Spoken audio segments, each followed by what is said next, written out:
The Guyana Reparations Committee held a youth conference at NAMS last Saturday. Shanice Beckles reports.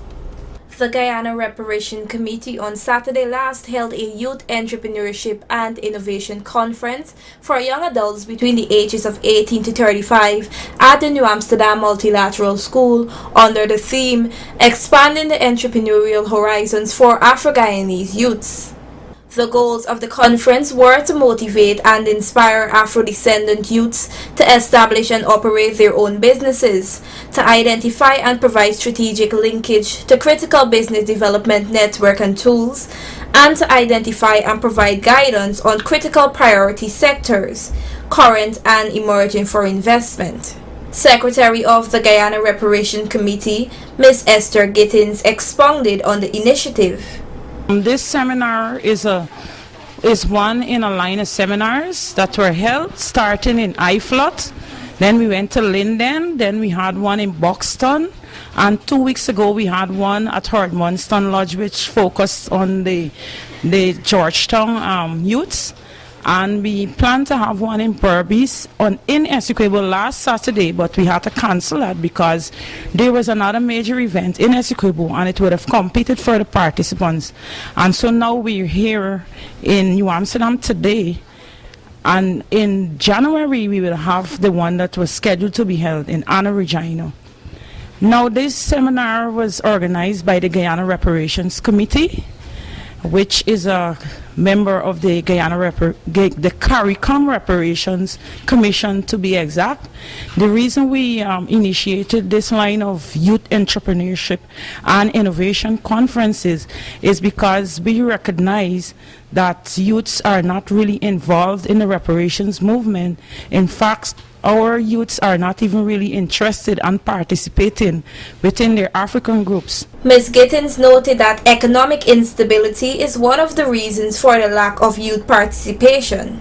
There are a lot of available funding out there, and so we want to help to engage our youth so that they would be able to be in a position to access some of these funds that are out there and will be out there, because as we know, this is the second year of the International Decade for People of African Descent, and we see we've lost 22 months, I can say, without having anything meaningful being done in the African community, because most African people in Guyana are not even aware that this is a decade, and so they're not actually involved in the processes yet.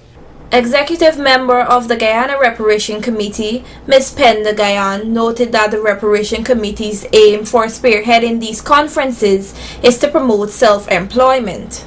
This entrepreneurship conference is very, very important and significant, because what we're trying to create is, instead of the youths going out there and trying to seek employment, we're trying for them to have self-employment, to be able to work in their community, work among themselves, to have the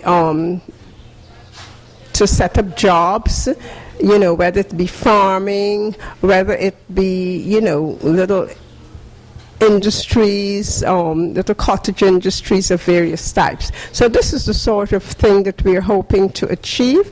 Ms. Guyan highlighted that most Afro-Guyanese are not aware of the importance of this decade.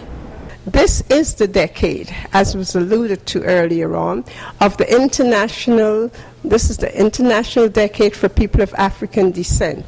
And one of the things that comes out of it is that we are to do whatever it's possible, that is the member states, to see that people of African descent, that they're able to uplift themselves spiritually, educationally, health-wise, culturally, civic and civil. So it's a wide gamut.